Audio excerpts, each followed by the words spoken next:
Welcome to Mock the Week. I'm Dara Breen. Joining me this week are Andy Parsons, Adam Hills and Ed Byrne, Chris Addison, Hugh Dennis and Stuart Francis.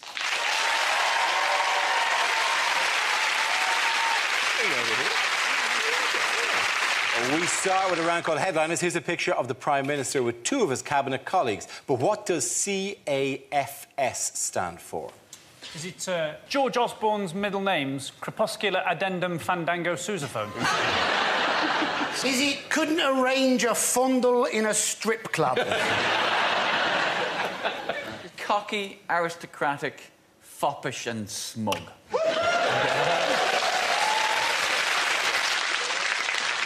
Could it be Charlie's Angels, the failed sequel?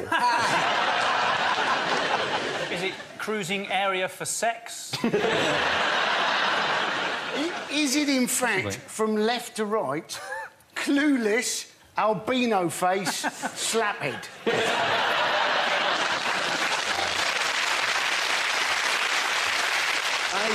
That's just abuse, by the way, you're applauding there. That's not actual satire, that is just being rude about them.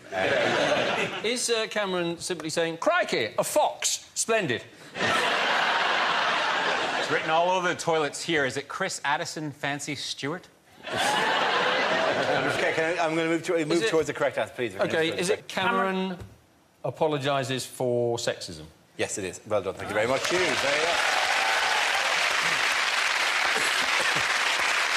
Yes, the answer I was looking for is Cameron apologises for sexism. This is the news that Prime Minister David Cameron has apologised for a number of remarks he made in the House of Commons that were interpreted as being sexist. Speaking on the eve of the Conservative Party conference, he said he screwed up over his comments and must do better. The apology is seen as a way for Cameron to attempt to woo back female voters. Now, do we know what the incidents were? Yes, yeah. What he did was he said, apparently, to one of the MPs in the House, he said, calm down, dear. Yes. Now, that is a sad thing when you've got to basically impersonate Michael Winner. Meanwhile, George Osborne's behind him going, all we need to do is stimulate the European meerkat. He said he's apologised for them, hasn't he? And he's actually said now to woo women voters that he doesn't regard women as beneath him. He doesn't want them to do menial jobs like, you know, making tea, because he's got Nick Clegg to do that for him. So he doesn't need him. Yeah, he apologised later in an interview with the Sunday Times, it was, by claiming that, and these are his exact words, I'm not that kind of... I'm not sort of one of the lads, actually, you know. Most of my... I mean, one of my best friends... When I go out, it's always... No, I'm not explaining this properly. Even the fact that one of his best friends may have been a woman until he actually totted it up his head and went, no, I can't back that up. As the closest thing to a woman on this panel... Chris, is what Cameron said offensive? Well, it's... Yeah, speaking for the sisterhood. Cameron talked about his problems with women to Andrew Marr.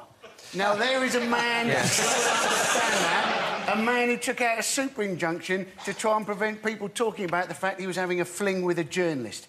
And you're thinking, if you're going to have an affair, don't have it with somebody who writes for a living. Have it with Wayne Rooney. He is never going to get it right about it. You think Rooney has days when he's got to write down his own name, he has to check the back of his shirt, and even then he writes down 10.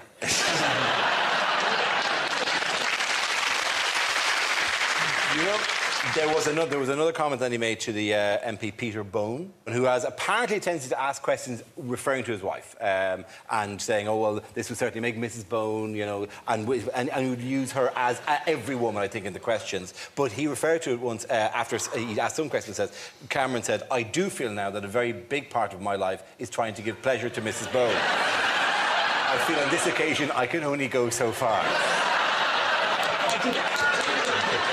Mr. Bone has a point. I tried to look this up, so I googled Peter Bone's wife, and I didn't get anything done for the next 2 hours.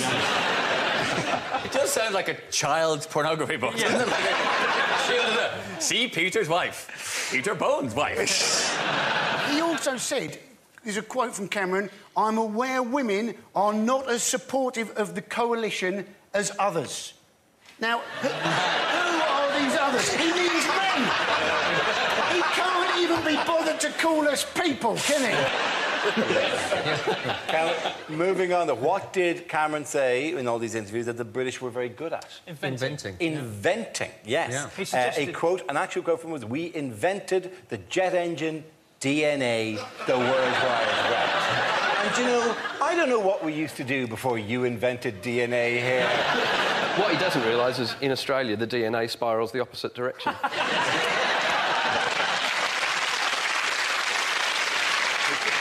Well, don't you just refer to it as and? It's also worth remembering you can invent something and not be good at it. Do you know what I mean? Like Britain also invented rugby and cricket. Yes. Who did win the last 2 Ashes? Yes. Yeah. Who's that? Please. We are not going to have any of that childish name-calling from an Australian... Oh, if this was about the hurling, you'd be all over this shit. I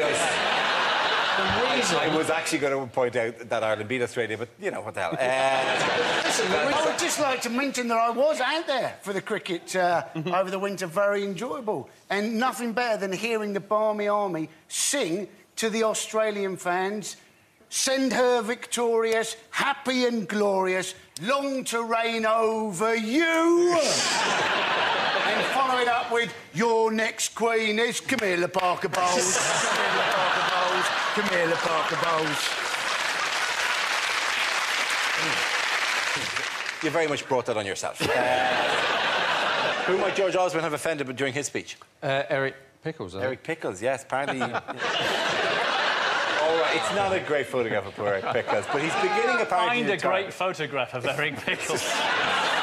Mr. Pickles. He's so Dickensian. He's in every photograph he appears more like, good evening, Eric Pickles here. You shall work on Christmas Day. You should be glad of it. Have some coal, that's all you're getting. You must expect him to lift up the hat and a little...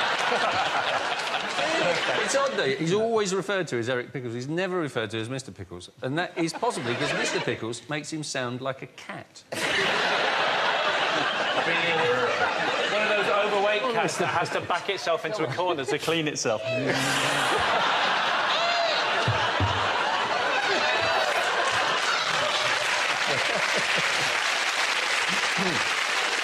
Moving on, please. Moving on. What is happening to the traditional police station? What was announced this week? It's closing. Well, no, they're not They're closing. not all closed. They're You make closing it sound the like there's public... one. There's one traditional police station, and we've decided to close it. Yeah. They're closing... It was planned as if they were getting rid of all the police. They're getting rid of the public counter, the place you go to get your passport photograph signed, whatever it is. Now you phone up and you use the automated phone system. It's not like phoning for cinema tickets. It's not like they're going to go, "Did you say London?" You're being stabbed. Press 2. Did you say there was a bugler in your house? No, not a bugler. If there is a bugler in your house, tell him to stop bugling. Bugling loudly in a house after 11 o'clock is an offence, and you may be arrested by the police. All right, send them! Basically, they should do with the police stations what they did with the post offices and just put them in branches of W.H. Smith. So the officer will say to you, "Thank you very much for reporting this murder, ma'am. Just before you go, would you like a massive dairy milk for £1?"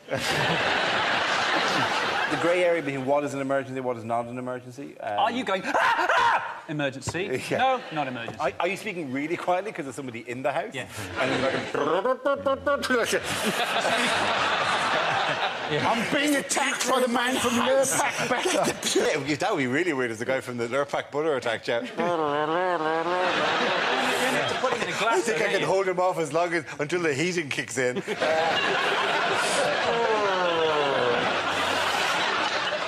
But what I think they're going to ring up and go, "Is this a non-emergency number?" "Yes." He said, "There's been a burglary in my house." "Oh, why is this not an emergency?" "I shot him." "So take your time."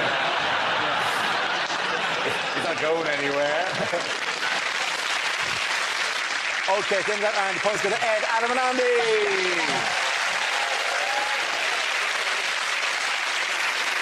Now we play a round called Thinking Outside the Mocks. This game involves Stuart, Ed and Adam, so if you could make your way to the performance area, please. This round is a stand-up challenge. I launch a wheel of news, and wherever it chooses to stop, one of our performers must step forward and talk about that subject. The winner is whoever I think is the funniest. OK, here we go. The first subject is Kids, who wants to come in on that? Ah, sweet. Ebra. Sorted.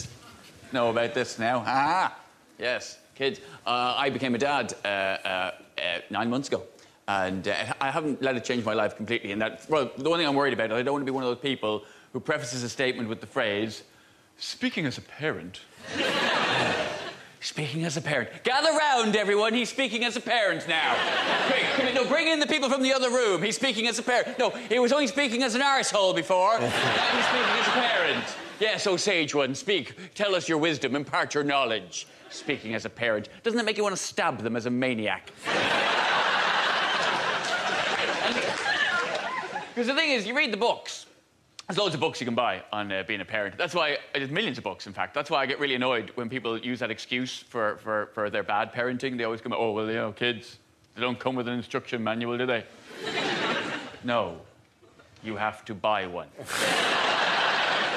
They're like £7.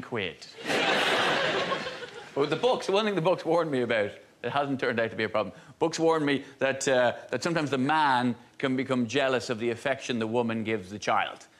I've not had... The only issue I've had in that direction is that when I burp, I get frowned at, and when he does it, he gets a round of applause. That's not fair. So why is his wind so much more important and exciting than mine? My wife has spent anything up to an hour trying to get wind out of him. Will she pull my finger? No, she will not. Thank you very much, Jack.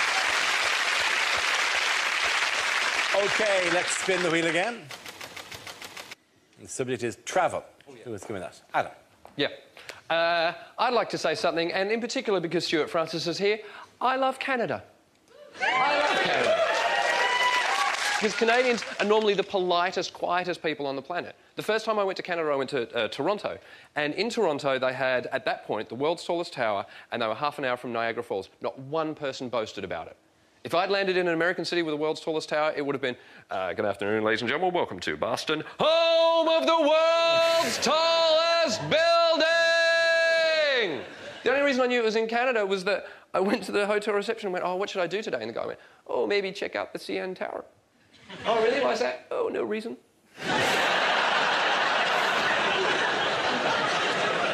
I just think you might like it. I got to the top, and it wasn't even a big thing. It was just a little plaque that went, CN Tower, world's tallest building.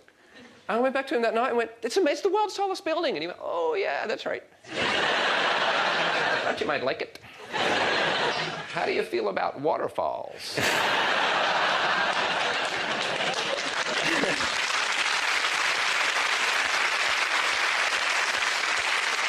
The thing I love the most about Canada, though, is that they have Braille on their banknotes. I don't know if you know that. All Canadian money has Braille on it, so that blind people know how much money they're giving over at any given point in time. What an amazing country. They're bilingual, they have same-sex marriages, and they have Braille on their banknotes. Canada is the only place in the world in which two blind French lesbians can get married and pay for it in cash. Thank you very much, I've heard.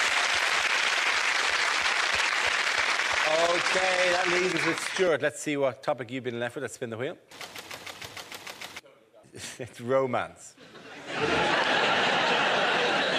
That was terrific, by the way, Adam. Oh, thank you, Stuart. You're welcome.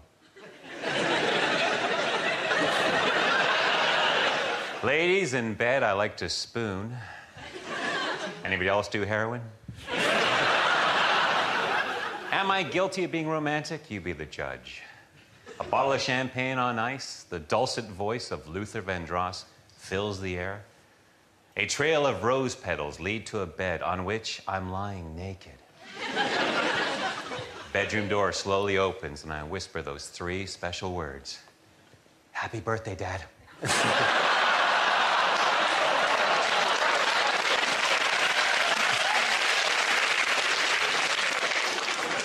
When women see me naked, they say I look like a Greek god. Hermaphrodite? What's he,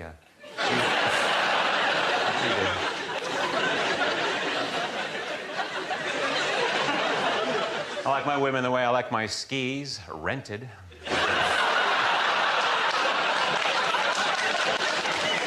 With a little whack